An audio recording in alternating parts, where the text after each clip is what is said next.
Juriscast, o seu podcast jurídico. Bem-vindos, meus amigos entusiastas da inteligência jurídica. Sejam todos bem-vindos ao Juriscast, o seu podcast jurídico.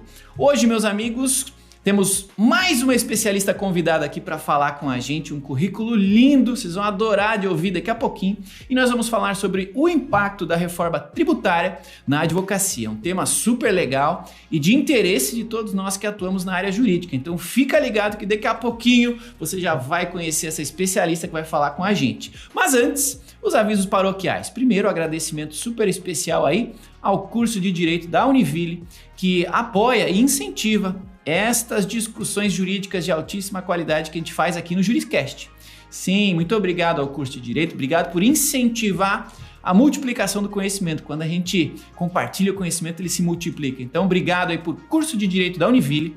Se você quiser conhecer um pouquinho mais sobre esse curso, que tem 25 anos de história e é detentor do selo OAB Recomenda e incentiva a gente a compartilhar conhecimento aqui, basta acessar univille.br/direito.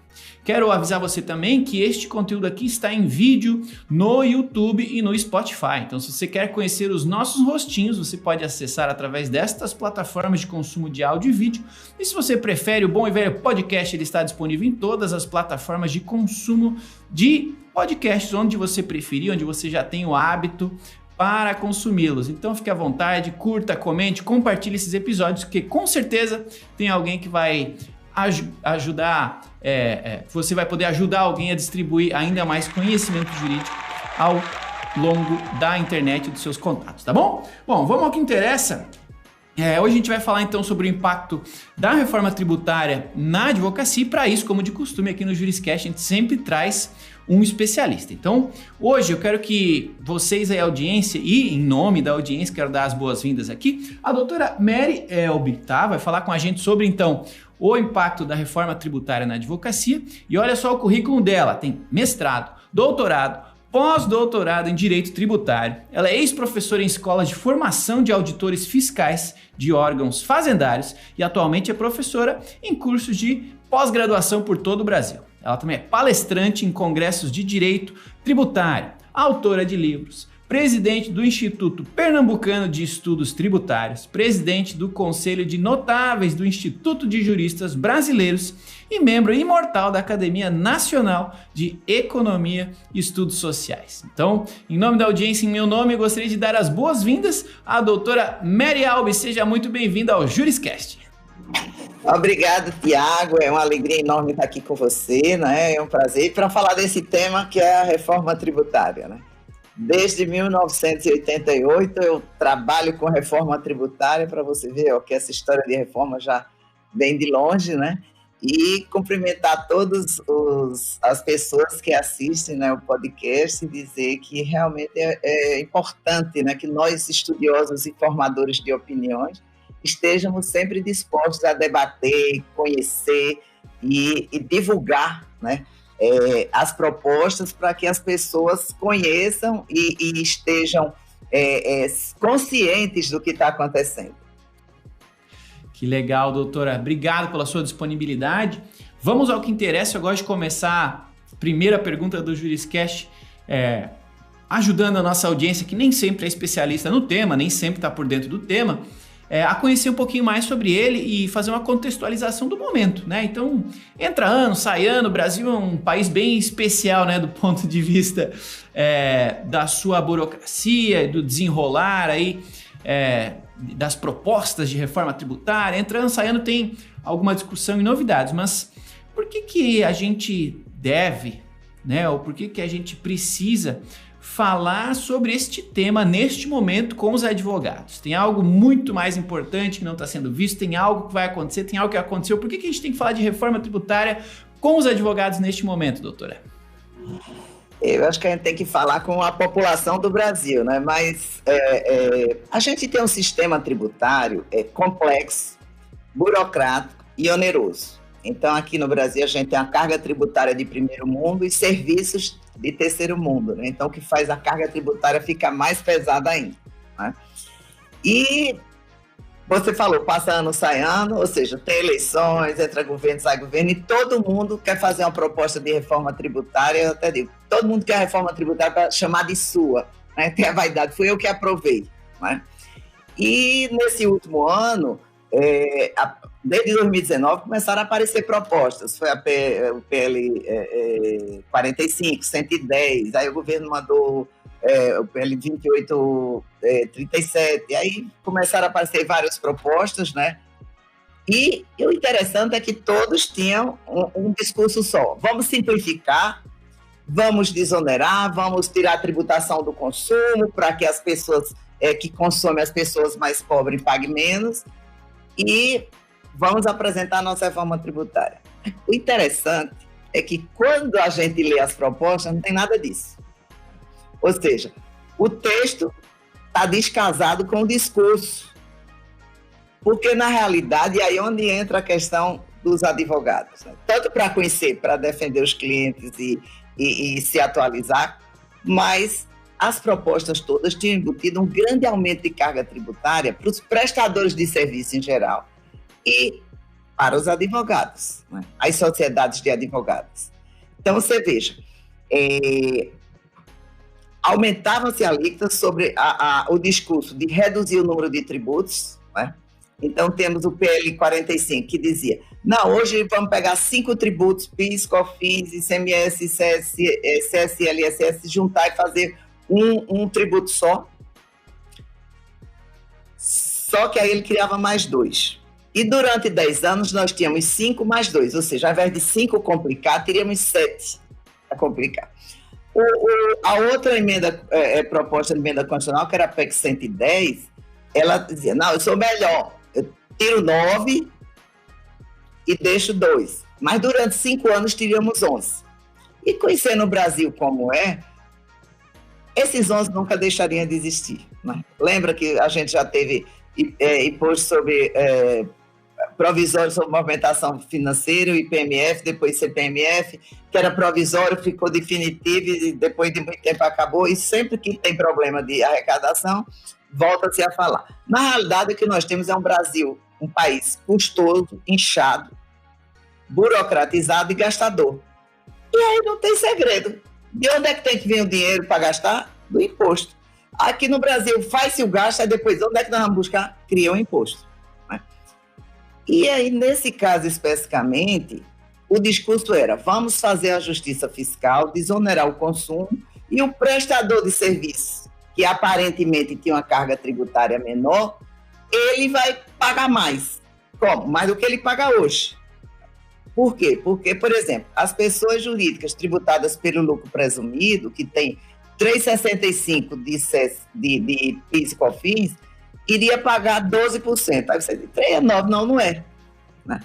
Por quê? Porque seria 12% e o direito de crédito essas sociedades não teriam, porque ela não tem insumo.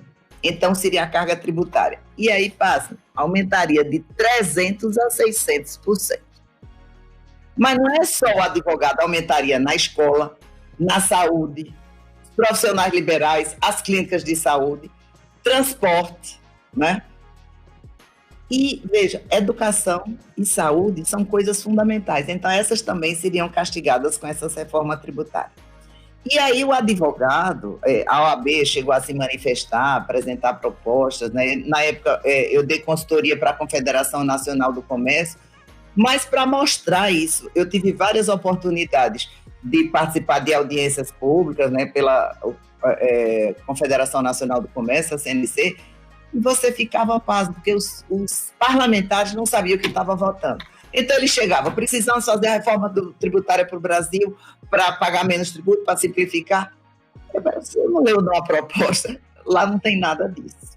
Então, você veja, eu não sou contra, eu sou a favor de reforma tributária, precisamos ter uma reforma tributária exatamente para simplificar, desburocratizar, mas isso não está nos projetos que temos aí. Então, essa é a distorção primeira, falta de transparência que estava e está ainda acontecendo. Eu digo estava porque agora com a eleição aí se reduziu um pouco o discurso, né, porque aí a premissa é outra. Mas, você veja, foram criados auxílios necessários, veja, os auxílios são necessários. Só que quem vai pagar por isso? o povo um tributo. Já tivemos oportunidades que, por exemplo, com o ICMS foi criado o Fundo da Pobreza, em um determinado momento. O Fundo da Pobreza era pago pela pobreza. Como? O ICMS vai ser aumentar em 2% sobre produtos essenciais, gasolina, energia. Quem consome esses produtos? Ricos e pobres, todo mundo. Então, era a pobreza pagando o Fundo da Pobreza para financiar a pobreza. Então, parece uma coisa meio que não tem solução. Mas é necessária a reforma tributária, mas nesse momento do Brasil, depois de pandemia, crise econômica, é aquela história, você não pode ir com fome ao supermercado, né? Você tende a comprar mais do que não deve. E foi isso que aconteceu com essas propostas, né? As propostas, elas terminavam aumentando a carga tributária de todo mundo, mas especialmente do prestador de serviço, e especificamente da advocacia. Pois acho que é desejo, sonho, acho que é mais sonho, né, de todo brasileiro ouvir propostas que de fato racionalizem ou se proponham a racionalizar esse sistema tributário brasileiro, que é desorganizado, não é fácil de ser compreendido. E no momento a gente tem ouvido propostas não tão coerentes, né, não tão focadas neste desejo popular, aqui me colocando como representante do povo aqui, né, dessa intenção de diminuição absoluta dos impostos. Tem, inclusive, a gente falou de eleição, estamos em época de eleição, tem candidato com proposta prioritária falando de redução, né, de vários impostos em um só, para fazer o pagamento disso, para fazer a compensação disso através de um imposto financeiro e tal. Tem gente embarcando nessa temática para levar a proposta eleitoral adiante também, mas, de novo, é importantíssimo entender os detalhes destas propostas, que, especialmente em época de eleição, costumam ser propositalmente vagas, né? Bom, considerando que tem propostas andando, né? Tem propostas em andamento, tem propostas em aberto aí que foram feitas, esta, inclusive, que ainda não deve ser uma proposta em aberto, mas é uma intenção, em caso de eleição, né, de ir nesta linha. Mas do que já tem andando, do que já é conhecido, do que a doutora entende que pode ser que gere algum impacto caso siga adiante, o que você entende que pode ter de negativo ou de item ao qual os advogados precisem ficar atentos caso algum desses projetos continue e venha a ser mais discutido e venha eventualmente a ser votado? Tem algo que advogados aqui que estão nos ouvindo precisam ficar atentos, precisam militar a favor ou contra? Qual é a sua visão a respeito de criar um entendimento coletivo aqui e, por consequência, um potencial de apoio de classe, de ajuda de classe, de atenção coletiva a esses temas que estão lá com mais ou menos visibilidade, mas que podem nos impactar de grande forma, né? Veja só, as sociedades de advogados ou os advogados, eles são tributados hoje da seguinte forma, pelo Simples Nacional, né, que junta todos os tributos numa alíquota só, pelo lucro presumido, se eles faturam de 4.800.000 até 78 milhões, e acima de 78 milhões eles são obrigados a ir para o lucro real, né? Eu até digo que eu sou doida para pagar pelo lucro real, eu adoraria pagar muito tributo, significaria que estava tendo muito faturamento, né? Mas aí o que é que acontece? Hoje o ISS das sociedades de advogados, elas são fixas, né? Então, não tem alíquota de 2%, 5%, como os demais prestadores de serviços. Então, tem uma lei, uma lei complementar que há muito tempo o Supremo disse que é constitucional. Então, é uma alíquota fixa, um valor, né, que varia de determinados municípios, mas é um valor fixo por número de advogados. Não é sociedade. Um advogado só paga um valor só se tem mais. Se for passar para um percentual, aí já muda totalmente, né? Por quê? Porque vai ser um percentual em cima do faturamento. Quando houver a junção de PIS, COFINS, ICMS, ISS, etc., o que é que vai acontecer? O ISS, que é fixo, vai entrar dentro dessas alíquotas. Então, Isso vai já dar um aumento. E a alíquota de PIS/COFINS, que é 3,65, ela passa a 12. Né? Isso dentro da proposta do governo de juntar PIS/COFINS. Se passar a PEC 45, que junta todos os outros tributos sobre o consumo, não estou falando de imposto sobre a renda, aí vai ser diferente, porque vamos ter uma alíquota de 25%. Então, veja, sociedades que hoje têm uma alíquota de 3%, 4% vão passar para 25%.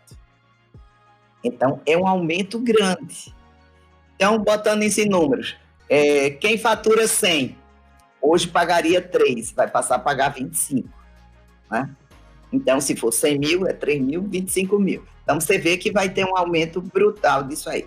E, diferentemente, por exemplo, da indústria e do comércio, que tem direito de crédito, porque, por exemplo, o comércio, ela compra uma mercadoria, tem direito ao crédito do tributo que for pago, e quando ela vende, ela tem o débito sobre o que ela vende, mas se credita do outro e paga a diferença. No caso do prestador de serviço em geral e no caso do advogado, ele não tem esse insumo, porque ele não compra nada. O insumo da gente é intelectual. E como não paga o tributo, não vai ser considerado nada. Entendeu? Então, aí por isso que fica mais prejudicial e vai dar esse aumento de 300% para 600%. Só lembrando que hoje, que é uma coisa que muitos advogados ainda não conhecem, antigamente você precisava ter uma sociedade de 2 pessoas ou mais. Hoje já existe um modelo específico para a advocacia, que é a sociedade unipessoal. Então, você pode ter uma sociedade de pessoa jurídica de apenas uma pessoa. E aí, essa sociedade, você vai poder ser do Simples hoje, pelo sistema do Simples, que tem a tabela do Simples, né? Vai escolher o lucro presumido, tudo isso em relação ao faturamento, ou do lucro real, como eu já falei.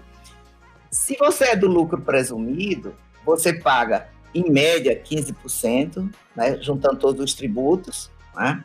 E aí você também paga 15% com imposto sobre a renda e CSL. Aqui você passaria para 25% sem imposto sobre a renda e CSL. Então, você vê como isso vai aumentar. Uma outra coisa que o governo chegou a fazer a proposta e disse que vai passar e era para financiar o auxílio emergencial, tudo, era a tributação dos lucros e dividendos. Aí o pessoal, todo mundo acha que é a favor. Mas veja só o raciocínio. Diz, dono de empresa não paga tributo, porque o lucro é isento, e o assalariado paga. Parece uma coisa tão injusta, né? Mas o que é que acontece? Ele não paga tributo como pessoa física, mas ele paga como pessoa jurídica. E paga muito mais. Por quê? Porque a pessoa jurídica, ela paga 34%. Né? Então, o modelo brasileiro foi optar, porque o modelo de tributação é o seguinte, tributa na jurídica, não tributa na física. Não tributa na jurídica, tributa na física, ou tributa parte na jurídica e parte na física. São os modelos que existem.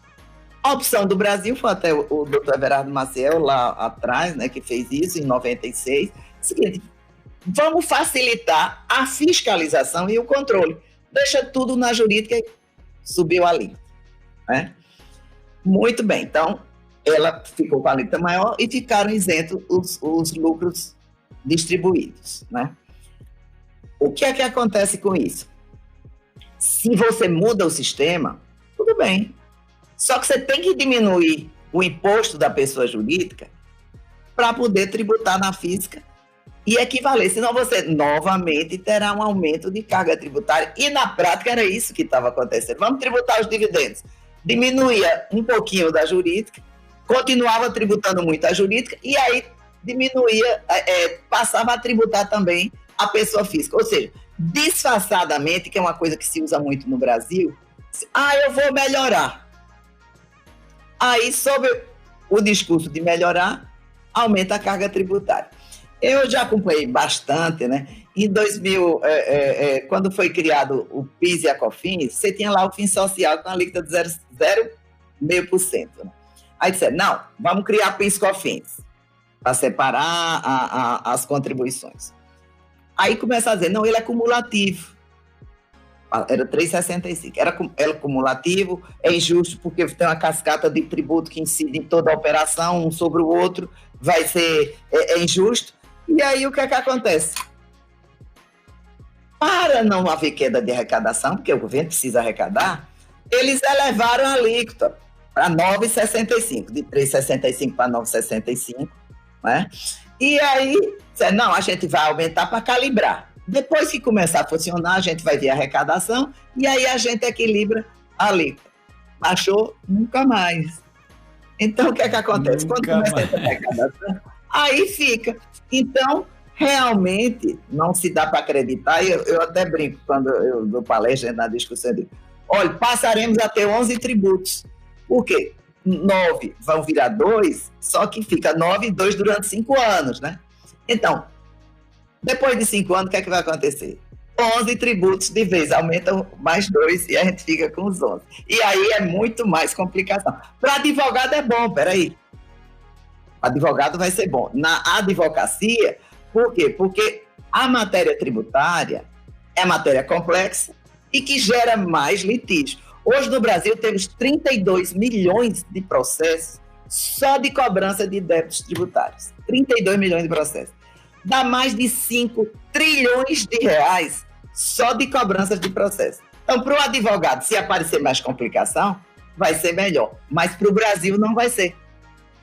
Por quê? A atividade econômica vai sofrer muito mais e aí não tem coisa. Mais tributo na atividade econômica, impacto no emprego e aí é uma espiral. Pois é, quando a gente fala de Brasil e desse cenário quase que caótico da organização dos nossos tributos, né? Inevitavelmente eles influenciam num conjunto aqui de palavrinhas, num outro indicador, né? Do risco Brasil ou dessa insegurança que o nosso sistema, não apenas tributário, mas ele também, passa para investidores, né? Para quem quer transitar dinheiro pelo Brasil, né? Sejamos nós mesmos, sejam os investidores de fora. Como é que você, como advogada, especialista aí na área tributária, vê essa relação entre essa insegurança jurídica que a gente tem, essa insegurança tributária que a gente também tem, porque é difícil de controlar, é difícil de ter uma paridade entre estados, municípios, um entendimento claro e objetivo de tudo isso. Como é que você vê esse arcabouço de legislações, de impostos e o futuro disso, sendo especialista nisso? Você você imagina que existe jeito ainda? Ou daqui é só ladeira abaixo, mais imposto e aceita, Brasil? Como é que você vê esse futuro? Não, a gente tem que ter esperança, peraí. Tem que ter esperança no futuro. Gostei. Por isso que a gente trabalha. Não, se você perder a esperança, acabou-se a vida, né? Então, você tem que ter esperança e tem que trabalhar para que as coisas aconteçam, né? Então, eu faço muito movimento, participo de propostas, etc., né? Então, isso é uma coisa que a gente... Isso é o desejo. E outra coisa é a realidade do que a gente tem, né? Então, veja qual é a realidade. A gente tem a União legislando sobre os tributos federais, 26 estados e Distrito Federal legislando sobre os tributos estaduais e 5.600 municípios sobre tributos municipais. Então, você vê o tanto de legislação. Precisavam uniformizar. Tem até uma proposta de emenda que foi apresentada pelos municípios. Essa era menos ruim, porque ele dizia o seguinte: para que mudar tanto? Vamos pegar o seguinte: ICMS, 27 estados, faz um. Né? ISS, 5.600 legislações, faz um. Pronto. Aí isso aí você já diminuía bastante e já uniformizava, né? E os federais juntavam PIS e COFINS, que é a mesma coisa, só muda por conta da destinação. Em 2013, eu participei da reforma e para criar um sistema diferente para a micro e pequena empresa. Então, esse nome, Lei Geral da Micro e Pequena Empresa, fui eu que dei, estava dando consultoria para o Sebrae, disse: gente, vamos fazer uma coisa diferente para a micro empresa. Vamos fazer a Lei Geral da Micro e Pequena Empresa. E foi onde apareceu esse nome, e eu me lembro bem, porque era só eu de mulher, uns 15 homens, e para convencer esses homens era um sacrifício. Andei o Brasil inteiro dando palestras para mostrar: gente, isso vai ser bom. Ao invés de eu pagar uma série a microempresa, ao invés dela pagar uma série de DAFs, guias e etc., paga um só. O destino, o banco depois faz, né? Então, era uma simplificação realmente. Isso poderia ser trazido como uma simplificação para os tributos em gerais. Mas não, aí eles pretendem mudar as regras tudinho e termina mudando a regra para ter aumento de carga. Então, quando se quer aumentar a carga tributária, se inventa um benefício. Vamos fazer isso para melhorar. Você vê, você falou no Imposto Único, que é proposta, que tem o Marcos Sintra, que é o vice, eu nem me lembro o nome da candidata a presidente, né? Que ele tem esse sonho há mais de 30 anos. É o imposto mais injusto que existe. Mas vai ser simples para todo mundo, né? Então, imagina um imposto de 2%, 3%. Pago eu, paga você, paga seu Zezinho quando compra o pão, quando bebe a água, quando pega o transporte. E aí isso vai na cadeia, né? Então, imagine uma coisa que industrializa, um produto industrializado. Então, o adubo paga, o insumo paga, o arroz paga, bota no saco, industrializa. Quando ele chega na ponta, ele chega a 10%, 15%. Então, não é bem assim. Aí onde é que está a importância, principalmente das pessoas que lidam na área jurídica, de conhecer e aprofundar. Por quê? Porque faz-se um discurso e aí as pessoas compram aquele discurso. E você vê grandes empresários, etc. Você tocou também numa coisa interessante. A insegurança jurídica vem não só do tributo alto, porque o tributo alto conhecido, todo mundo pagando, acabou. Pronto, todo mundo aqui paga 10, paga 15, paga 20, é alto, mas todo mundo sabe a regra. A questão é a reforma tributária judicial que a gente tem hoje. Enquanto está todo mundo debatendo a reforma, o Supremo já mudou várias regras e fez uma reforma tributária judicial. Entendeu? Então, quando é o cliente da gente que ganha, atenção, advogados, né? É uma beleza, né? Quando ele perde, é um desastre. Sim. Mas isso para a empresa, porque eu separo sempre eu, advogada, de eu, estudiosa. Né? Porque como advogado, eu vou defender meu cliente. Claro que meus clientes todos são inocentes e eu só pego cliente que vou ganhar causa, né? Mas, como estudiosa, é um absurdo. O impacto disso na economia é monstruoso. E aí, sim, se eu vou fazer um investimento numa determinada coisa e ele tem um tributo maior, e eu posso fazer, por exemplo, uma coisa, se tiver tributação lucro e dividendos, é melhor fazer a aplicação financeira que estava sendo reduzida. Para que eu vou me desgastar com a empresa, sofrer o risco, lidar com funcionários, com tributo sobre folhas, etc. Se eu boto lá o dinheiro, fico descansando em casa e o dinheiro rende mais.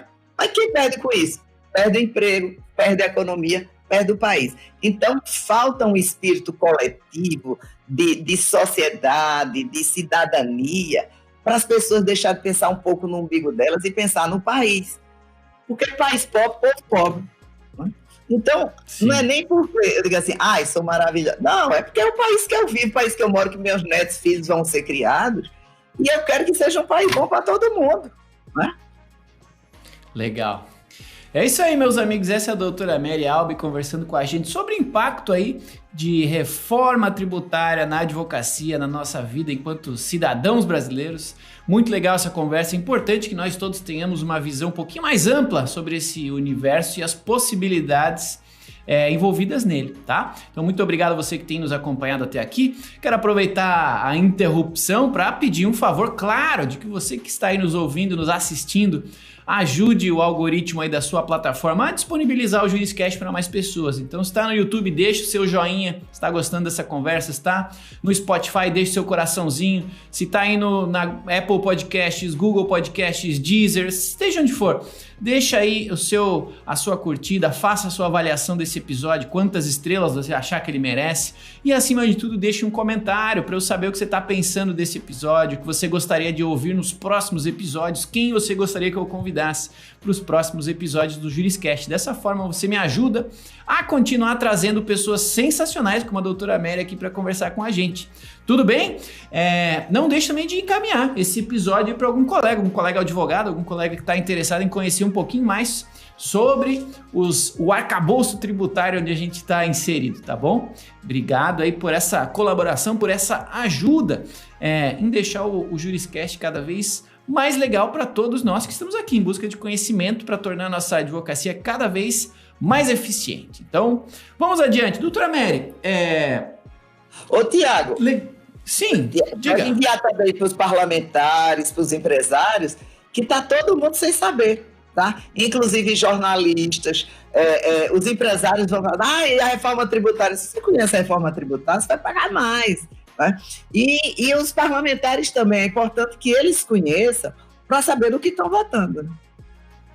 Pois é, e a gente como responsável por elegê-los, né, eles são os nossos representantes constitucionalmente definidos e eleitos por nós, é importante que a gente tenha essa curiosidade, afinal seremos os principais impactados, né, de cobrá-los, de que no mínimo conheçam, esse é o trabalho deles antes de votar, antes de levar adiante alguma votação nessa linha, para que de fato o interesse lá defendido seja o dos eleitores e não o do lobby, né? Não o dos parlamentares em si. Então, legal, concordo com você, a gente tem um papel importantíssimo de conhecimento e replicação desse conhecimento e o espaço do JurisCast, ele está aqui para isso também. Poxa, a gente está aqui com uma especialista renomadíssima, nos alertando, nos ajudando a entender detalhes aqui que talvez naturalmente ou sozinhos a gente não fosse atrás, não fosse descobrir.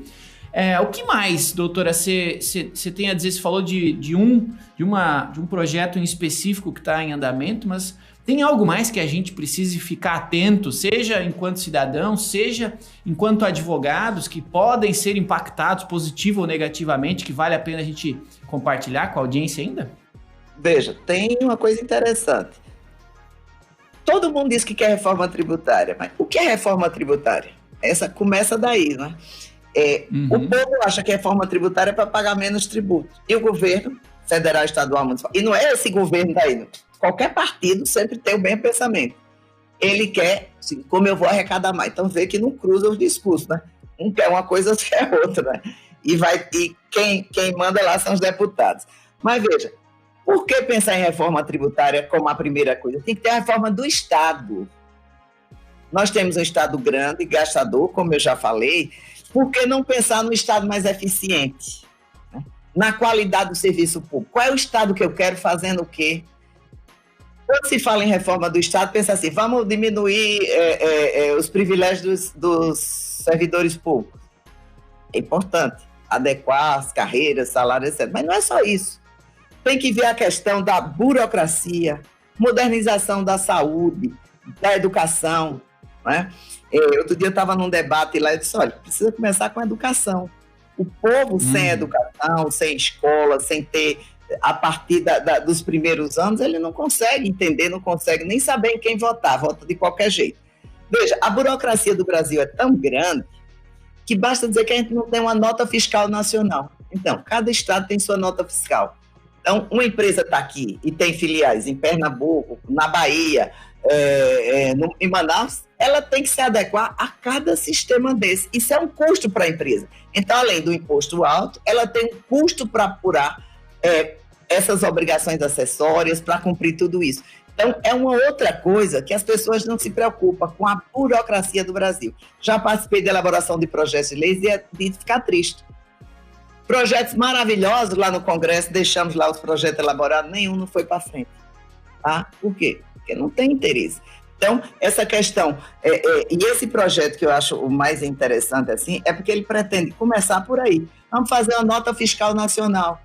Todo mundo, onde tiver, é uma nota só. E isso favorece também a arrecadação, porque o Estado precisa arrecadar para cumprir os objetivos dele. Por quê? Porque aí tem um controle só, fica mais fácil. Você não tem que ter determinados controles, né? Então, você tem que pensar além. Primeiramente, uma reforma do Estado, uma reforma administrativa. Quando eu souber que Estado eu quero fazer no quê e que tamanho, aí eu vou em busca de fazer a reforma tributária para financiar esse Estado. Aqui não, se parte primeiro da reforma tributária para arrecadar, para depois dizer que faz e nunca se faz isso aí. Agora, para os advogados também, eu queria deixar um conselho. Quando você for fazer a escolha dos seus temas, você tem que fazer um planejamento. Porque às vezes a pessoa diz, eu tenho um faturamento de X, então vou para o Simples, ou vou para o lucro presumido. Não. Você tem que fazer um planejamento e é matemática. Né? Você escolher qual o tipo de sociedade que você vai pagar menos, mas que é melhor para você. Né? Por exemplo, se você é sócio de 2 sociedades, tem que somar os limites e aí você já não pode ser do Simples. Né? Então, tem que ver, cada caso é um caso, tanto para você como advogado, o seu caso, como para o seu cliente. Isso é um planejamento tributário lícito que a lei lhe dá possibilidade. Você é do Simples, você hoje foi um avanço muito grande, que foi uma vitória do AB, a possibilidade de você ser uma sociedade unipessoal, porque antes você pegava, botava 2 sócios, um ganhando, era sócio com 1%, outro 99%, que era uma distorção, ou seja, você alimentava distorções. Hoje não, com essa sociedade unipessoal, você pode fazer a sociedade, você ser uma pessoa jurídica, né? E muito cuidado também que você tem que ter escrituração, e uma escrituração regular. Aí você diz, mas sociedade do Simples não precisa ter escrituração, sociedade lucro presumido não precisa ter escrituração. Não precisa. Mas se você quer distribuir todo o lucro da empresa, você vai precisar ter uma escrituração, porque a lei diz que é isento o lucro apurado na contabilidade. Então, no nosso exemplo, você ganha 1.000, o lucro presumido é 320. Como você pode não ter muitos gastos, você, na realidade, pode ter sobrado 900. Para você distribuir 900, você tem que ter uma contabilidade regular, senão você só vai poder distribuir 320. Se distribuir mais, vai ser tributado e a Receita Federal pode atuar. O Simples, a mesma coisa, é a sociedade simples, micro e pequena empresa, mas para você distribuir tudo que você recebe como lucro, você vai ter que apurar a contabilidade completa. Tem que demonstrar receitas, menos despesas, menos os custos, e chegar no lucro efetivo, que é diferente do lucro que você vai pagar o imposto. Então, é uma coisa que normalmente o advogado, grande parte dos advogados tributaristas não conhece, essa obrigatoriedade, e sofre muitas autuações pela Receita Federal. Por quê? Porque a lei diz que para ele distribuir mais do que o lucro presumido ou mais do que o lucro do Simples, ele tem que ter uma contabilidade. Então, existem determinados detalhes que você tem que conhecer para você escolher sua própria tributação. Que legal, boa dica. Tem bastante gente que ouve aqui o Juriscast e está em início de carreira, está pensando em que carreira seguir, em que carreira se especializar. Essa é uma dica de ouro, dada por quem entende de negócio. Então presta atenção, anota aí e coloca em prática, né? Coloca em prática porque está aqui, mastigado. Bom, doutora, o tempo voa e a gente, infelizmente, em algum momento tem que acabar essa conversa gostosa aqui. Eu gosto de, no final do Juriscast, tentar dar mais ainda uma mensagem de esperança para os advogados, né, que nos ouvem. Eu gosto de saber de perspectiva, de futuro, de dinheiro, né? Então você, como especialista aí na área tributária, o tema do nosso episódio aqui é falar sobre reforma tributária e tudo mais. Se a gente puder juntar, né, essa sua especialidade com o tema do nosso episódio, você tem alguma dica, né, ou alguma boa notícia, ou algum ponto de atenção para os advogados que trabalham com o tributário, que querem trabalhar com o tributário, ou que podem ser impactados por uma reforma tributária? Como é que você vê que eles podem aproveitar essa incerteza desse futuro ou os detalhes da área da atuação tributária para ganhar mais dinheiro? O que você vê de dica que a audiência pode sair daqui já pensando em, puxa, dá para ter uma prática melhor, uma vida mais legal e mais dinheiro no bolso? Você tem alguma dica nessa linha para a gente fechar nossa conversa aqui com a audiência do Juriscast? Olha, Tiago, tem uma coisa muito interessante que o pessoal diz, tem muito advogado, tem muita concorrência. Bom, para advogado bom não tem concorrência, tá? Então, eu nunca pensei, que tem concorrência. Eu sou bom, ninguém vai competir comigo, né? Tem tão bons, eu até brinco com meus clientes, você pode achar quem seja igual a mim, mas melhor do que eu não tem, né? Então, essa autoconfiança que você tem, ela também não é de graça, né? Foram anos de estudos, então você tem que estudar bastante, tem que conhecer o que é que você está fazendo. Para você lidar na área tributária, tem que conhecer um pouco de contabilidade por conta das provas que você vai mexer. Como é que você vai dizer o que é que seu cliente faz se você não tem um conhecimento para ler os livros contábeis, né? E aí se preparar, publicar artigos, fazer livros, etc. É esforço, tá? Não é de graça que se chega aqui, não. Tá? Então... Não é sorte, né? Não é sorte, né? Assim, quanto mais trabalho, mais sorte eu tenho, né? Mas é uma área que você pode ganhar bem, né? E você se especializar e virar uma referência, né? Então, você conhecer esses projetos de reforma tributária, você pode ser chamado para dar palestra, você fica conhecido, você vai dar opiniões. Tem mercado para todo mundo, ganha-se razoavelmente bem se você souber explorar esse seu conhecimento, botar em prática, se esforçar e trabalhar, né? Mas dá para conciliar com com família, com amor, com diversão, com leituras. Hoje eu até estou me dedicando a escrever sobre felicidade, né? Então dá para fazer tudo, mas tem que ter muito esforço. Não espere que não caia de graça as coisas na vida da gente. Então é uma área muito interessante, apesar de ter muito advogado tributarista, né? Tem aí, às vezes chega alguém e diz, eu sou advogado tributarista. Estudou? Não é assim. Para você ter ou civilista, ou societário, ou penalista, qualquer área, você tem que estudar, tem que conhecer o que você está fazendo, né? Então, você tem que conhecer as filigranas do que está lá. Então, tem muita oportunidade. E como a gente está sempre falando em reforma tributária, entra governo, sai governo, tem eleição, sai eleição, embora ninguém apresente proposta, você pode se especializar no que é reforma tributária. Tem vários projetos, apresentar projetos, falar com os parlamentares. É um campo imenso. Cabe você enxergar as possibilidades e explorar. Vale a pena financeiramente. Tudo vai do que você quer e se esforçar. Maravilha, como é bom ouvir essas palavras de positividade, de esperança e de boa intenção, né? Tem trabalho para todo mundo. Aqui no Juriscast eu ouço muito advogado que é referência, que tem conhecimento, que sabe o que faz, que tem bagagem, que vem aqui compartilhar o seu conhecimento de forma gratuita, assim como a doutora está fazendo. E, poxa, de fato, desculpa todo mundo arranja, mas tá aqui, ó, ouvindo esse podcast, saindo daqui, indo estudar mais, indo se aprofundar, é inevitável, né, que a sorte aconteça com tanto trabalho. Então, delícia ouvir isso aí, doutora. Muito obrigado. A gente chegou aqui no final da nossa conversa, delícia de conversa, o tempo voou. Em nome da audiência, eu lhe agradeço por ter vindo aqui compartilhar tanto do seu conhecimento. Então, agradeço e fica aqui aberto o espaço para você, além de deixar sua palavrinha final para a audiência, deixar também aí como é que a audiência pode entrar em contato, encontrar seu trabalho, seus livros, que você considerar relevante aqui para a galera que nos acompanha.